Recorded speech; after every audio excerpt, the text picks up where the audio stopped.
Приветствую тебя, дорогой подписчик. На моем канале будет много интересного контента. Подписывайся, ставь палец вверх и оставляй комментарии. Сибирская тайга не прощает суеты. Она любит тишину, густую, как смола лиственницы, и людей, которые умеют эту тишину слушать. Егор был именно таким.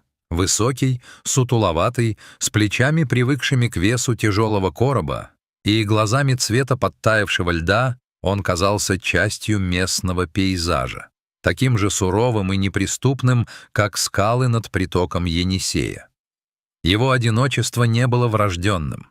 Оно было выбранным, выстраданным, как старый шрам, который перестал болеть, но продолжает тянуть в непогоду.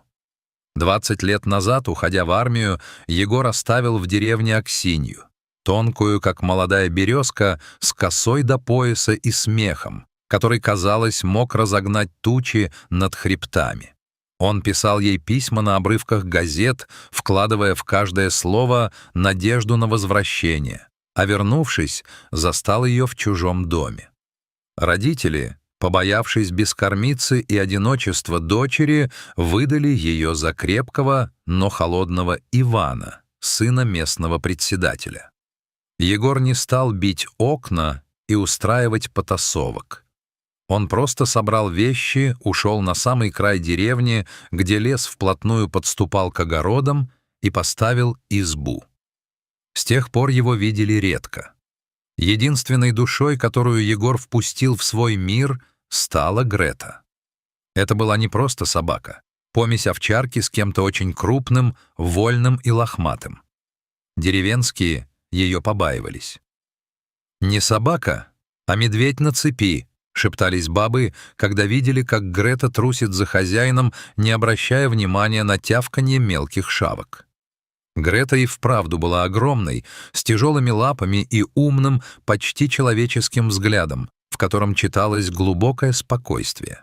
Она никогда не лаяла попусту, но если в тайге случалась беда, Егор и Грета всегда оказывались первыми.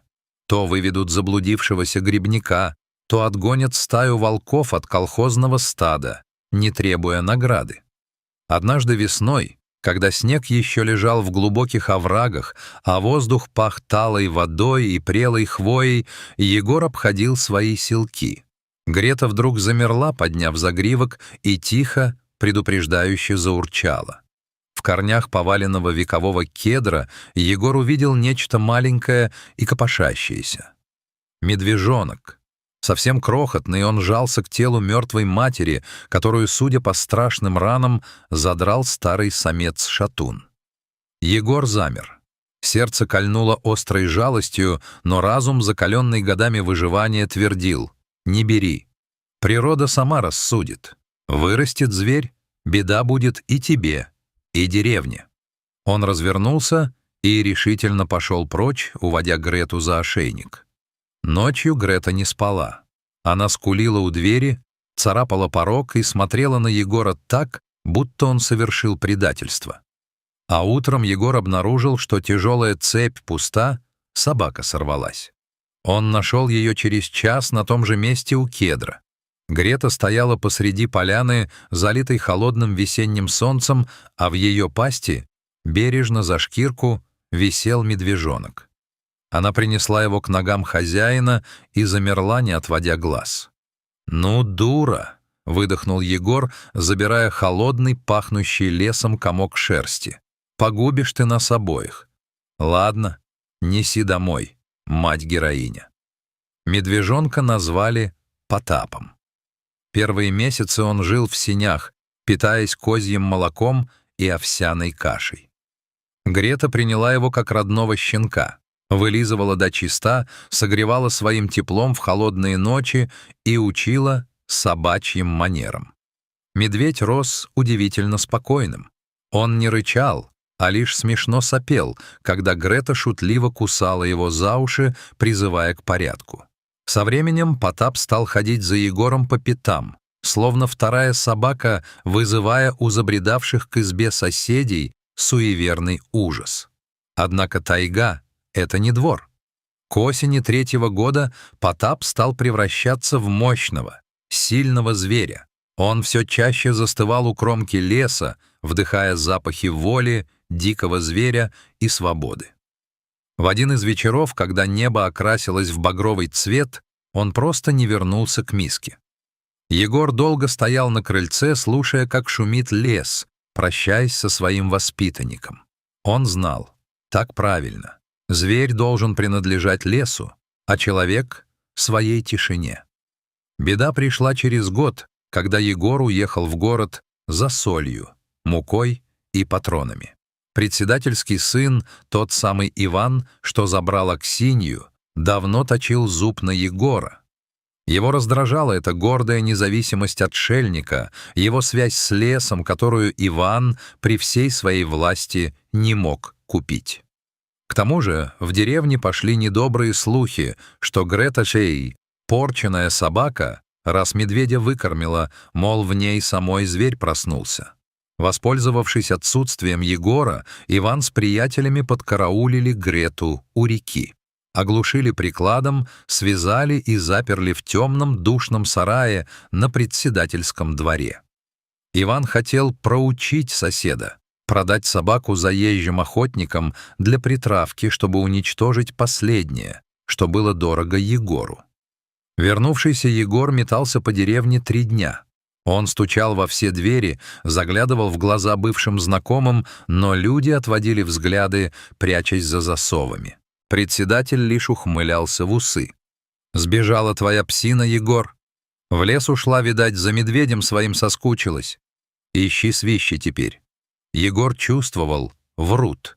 Каждой жилкой чувствовал, что Грета где-то рядом, мучается, зовет. Но сил и юридической правды у него не было против местной власти. На 4-ю ночь деревню разбудил страшный неестественный треск. Это не было похоже на бурю.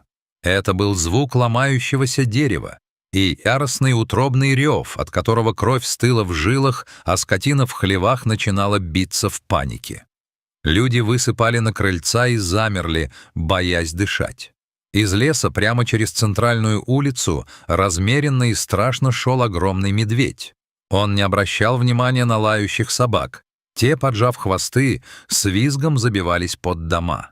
Зверь целенаправленно шел к дому председателя. Одним ударом мощной лапы он, как щепку, снес тяжелую калитку. Затем, встав на дыбы, навалился всей массой на стену старого сарая.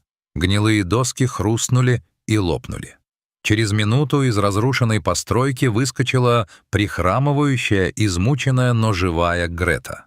Медведь не тронул ни скотину, ни самого Ивана, который выскочил на крыльцо с двустволкой, но так и не решился нажать на спуск, руки ходили ходуном.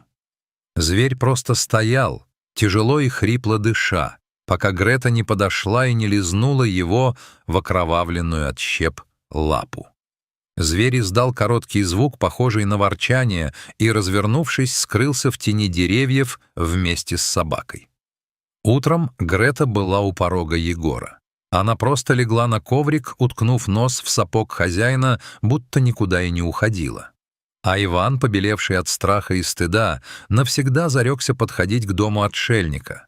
Весь район гудел. Медведь за собакой пришел. Долг за жизнь вернул. Есть, значит, у зверя совесть, какой у людей не сыщешь. Спустя неделю после этого случая к Егору пришла Аксинья. Она сильно изменилась. В волосах серебрилась густая седина, а в глазах, когда-то искрившихся смехом, застыла вечная, тихая печаль. Она принесла ему крынку парного молока и долго молчала, глядя, как Грета греется на скупом северном солнце. «Егор?» — наконец тихо сказала она, не поднимая глаз. «Сын-то мой, Алешка. Он ведь не Иванов. Ни кровинки в нем нет от того рода». Мир вокруг Егора на мгновение замер. Слышно было только, как шуршит листва на старом тополе и как дятел стучит где-то в глубине леса. «Ты перед армией-то помнишь тот вечер у реки?» Она смахнула непрошенную слезу. «Я когда поняла, что тяжелая, отец в ноги пал. Сказал, убьет и меня, и ребенка. Если за Ивана не пойду, позор не прикрою. А ты там, на границе, письма твои редко шли. Я думала, не вернешься или забудешь меня там. А теперь смотрю на него каждый день, и сердце заходится. Вылитый ты. Те же плечи, тот же взгляд из-под лобья, та же привычка губу закусывать, когда задумается. Он ведь к тебе в лес бегает тайком. Ты и не знаешь. Смотрит издали, как ты дрова колешь, как с собакой говоришь. Тянется кровь-то, Егор. Кровь не обманешь. Егор сел на лавку, чувствуя, как немеют пальцы. Все эти долгие годы одиночества, вся эта глухая, свинцовая обида на мир вдруг показались ему лишь затянувшимся сном. Его жизнь не была пустой или напрасной. Она была сохранена для этого дня, для этого горького и одновременно светлого знания. Вскоре после разговора с Аксиньей Егор встретил Алешку в лесу. Парень пытался выследить соболя, но делал это еще неумело, шумно. Егор неслышно подошел со спины и положил руку на плечо юноши. Алешка вздрогнул, но в глазах его не было страха, только жадное любопытство. «Следы-то не те смотришь», — глухо сказал Егор. «Соболь верхом пошел, по веткам. Видишь, хвоя осыпалась свежая». Они просидели на поваленном стволе часа два. Егор рассказывал не о зверях, а о том, как важно в жизни иметь стержень, который не сломает ни мороз, ни людская злоба. Алешка слушал, затаив дыхание, и в какой-то момент просто сказал: «Мама говорила, ты лучший охотник в этих краях. Научи меня, дядя Егор». Егор кивнул, сглатывая комок в горле. «Дядя, ну, пусть пока так», — подумал он. Жизнь в тайге потекла по новому руслу. Егор не переехал в деревню, стены домов давили на него, но тропинка к его избе больше не зарастала травой. Алешка, крепкий широкоплечий парень, стал приходить почти каждый день. Они вместе чинили лодки, заготавливали дрова на долгую зиму, ходили на дальние озера, где рыба сама просилась на крючок.